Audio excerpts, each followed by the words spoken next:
ओम सभी को नमस्ते जी। आज का हमारा विषय है कि एक नौजवान 10-15 दिन ही ब्रह्मचर्य पालन क्यों कर पाता है, फिर उसका ब्रह्मचर्य नाश क्यों हो जाता है। इस बात को हम बहुत अच्छे से आपको समझाएंगे और इससे कैसे बचना है वो भी बताएंगे।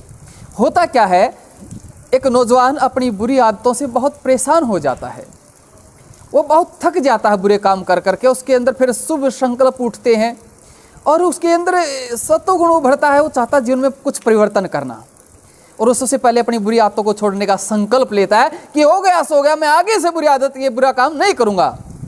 संकल्प लिया और संकल्प लेते ही जीवन में एक अलग सा परिवर्तन होने लगता है, अलग सा बदलाव आने लगता है, अलग सा उत्साह आ जाता है। तो उसके अंदर ऐसा उत्साह आया, परिवर्तन आया, उसे बड़ा अच्छा लगा।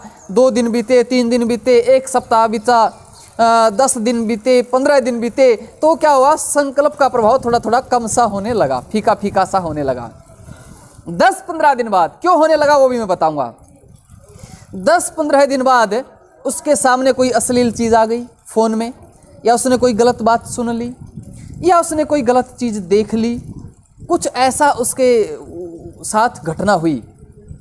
और जब घटना हुई, ऐसी घटना होने पर कामदेव ने अपना प्रभाव दिखाया और कामदेव ने जो उसका संकल्प था, लेकिन कामदेव ने अपना प्रभाव दिखाया और वो नौजवान अपने ब्रह्मचर्य को नष्ट कर लेता है। अपने हाथ से या जैसे भी कोई ब्रह्मचर्य नाश कर लेता है।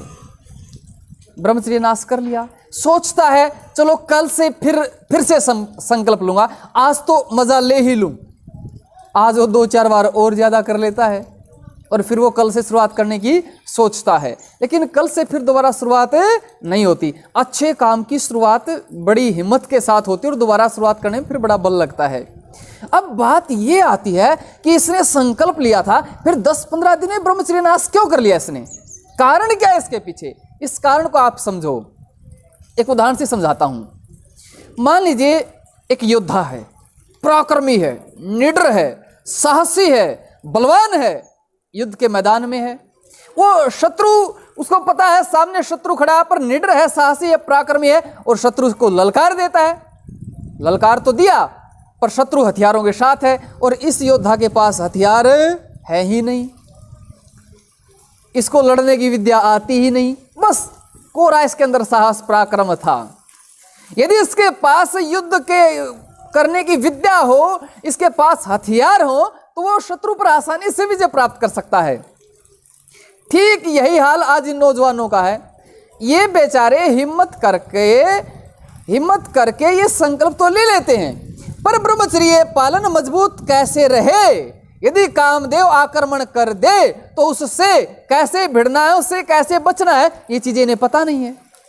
तो मैं इसलिए आपको पहली बात तो ये कहता हूं, यदि आपकी ऐसी घटना हो जाए, आप अपने ब्रह्मचर्य संकल्प तो ले लिया, यदि संकल्प को मजबूत रखना है, मैं ज्यादा बात नहीं करता, आज एक ही बात करता हूं, तो प्राणायाम आपको ताकत देगा। प्राणायाम वो शक्ति है जो आपको विशेष बल देगी, तो प्राणायाम करें। उपासना तो एक विशेष चीज है, उपासना में आप लोगों की रुचि है नहीं। मैंने एक वीडियो डाली थी, उसमें 5-6 हज़ार व्यू आए, मैंने कहा छोड़ो, कहो तो मैं उपासना डाल दूं, पूरी जबरदस्त है उपासना। तो आप यदि उपासना, मैंने प्राणायाम की वीडियो डाली हुई है, उपासना का ही एक भाग है प्राणायाम, वैसे पूरी नहीं कर सकते तो प्राणायाम अवश्य करें। आपने प्राणायाम शुरू कर दिए तो आपके अंदर एक बल आ जाएगा, क्योंकि जो शत्रु है वो किसके ऊपर आक्रमण करता, कमजोर पे आक्रमण करेगा, शक्तिशाली पर आक्रमण थोड़ा ही करेगा। वो उसको दिखेगा कि इसकी यहां से कमजोरी है, वहीं आक्रमण करेगा वो। जब आप शक्तिशाली हो जाओगे, आप मन पर काबू पा लोगे, आपकी इंद्रियां आपके वश में होंगी, तो कामदेव तो आपके आसपास भी नहीं फटकेगा, मजबूत ब्रह्मचर्य हो जाएगा आपका। उसके बाद क्या होता है, नौजवान ने ये गलती तो कर दी, संकल्प लिया था, संकल्प टूट गया। फिर उसके सामने यूट्यूब पर दूसरी वीडियो आई, कहा अरे ये आप ब्रह्मचर्य पालन किया तो आपको प्रोस्टेट कैंसर हो जाएगी।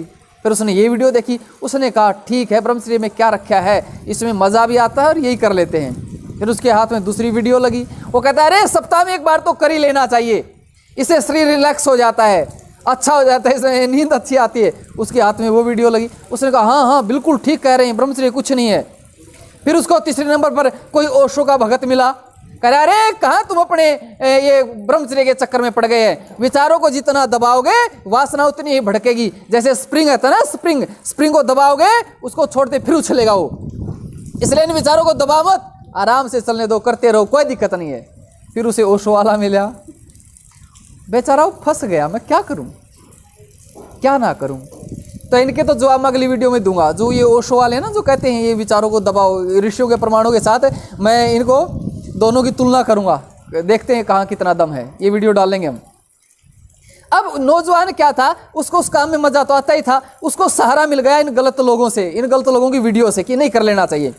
अब वो उसमें फंस जाता दोबारा से। बेचारे ने संकल्प लिया था, कहीं कोई ब्रह्मचर्य की वीडियो हाथ लगी थी, संकल्प लिया था, फिर संकल्प टूट गया, फिर वो दोबारा फिर इसी दलदल में फंस जाता है। मैं आप नौजवानों से कहना चाहता हूँ, मैं एक बात भी आपसे पूछना चाहता हूँ।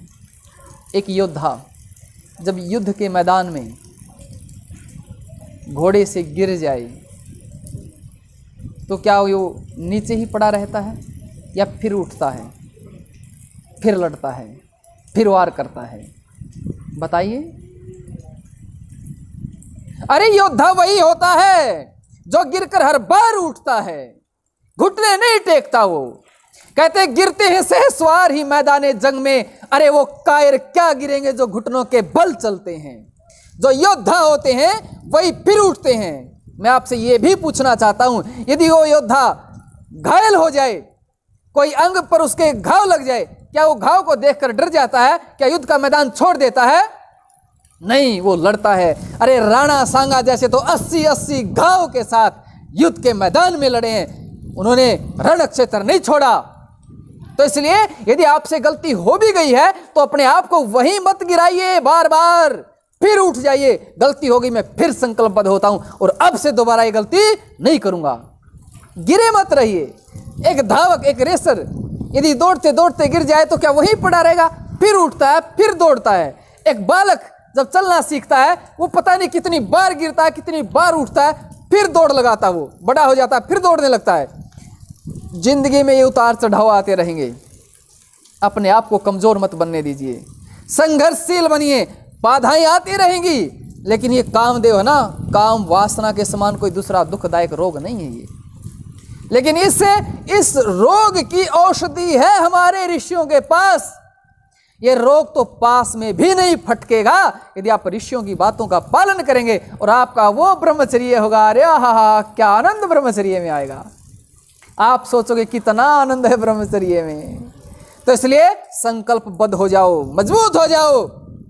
कहते भी है ना कि मुश्किलें आदमी का हौसला आजमाती हैं, निगाहों से सोपन का पर्दा हटाती हैं। गिर गया तो क्या हुआ, गिरकर उठे इंसान, ठोकरें ही तो चलना सिखाती हैं। हो गई गलती, उठ जाओ। अरे मनुष्य जन्म मिला है, अल्पज्य हैं, गलतियां होती रहती हैं, लेकिन बार बार गलती करना मूर्खता है। संकल्पबद्ध हो जाओ और ये ब्रह्मचर्य पालन करोगे तो जीवन में आनंद भर जाएगा भाई, आनंद ही आनंद होगा। वो आनंद है ब्रह्मचर्य में। कितना आनंद है कि एक कामी व्यक्ति उस आनंद को सपने में भी नहीं ले सकता। इतना आनंद है ब्रह्मचर्य में। तो मैं उम्मीद करता हूं आप ब्रह्मचर्य दृढ़ रखेंगे, मजबूत रखेंगे। आजकल ये ठंडी ठंडी हवाएं, ये हल्की हल्की बरसात, ये बड़ा मजा दे रही है हमें तो। लेकिन जो कामी व्यक्ति है उसके लिए उसे सावधान रहने की जरूरत है। स्वाध्याय करो, ब्रह्मचर्य की पुस्तकें पढ़ो, प्राणायाम करो, उपासना की मैं वीडियो डाल दूंगा जल्दी ही। और कोई बात हो तो भाई आप पूछ सकते हैं, बातचीत करेंगे, कमेंट करें, उसका जवाब देंगे। तो सब ठीक चल रहा है? अरे सौदा कुछ नहीं है, संकल्प ले लो, संकल्प। और ना तो ये जो ब्रह्मचर्य है ना, जीवन न उठा भी देगा और ब्रह्मचर्य नाश करे तो गिरा भी देगा। समझ गए? ब्रह्मचर्य पालन कर लो, ना तो समझ गए तुम, वही हाल होगा फिर।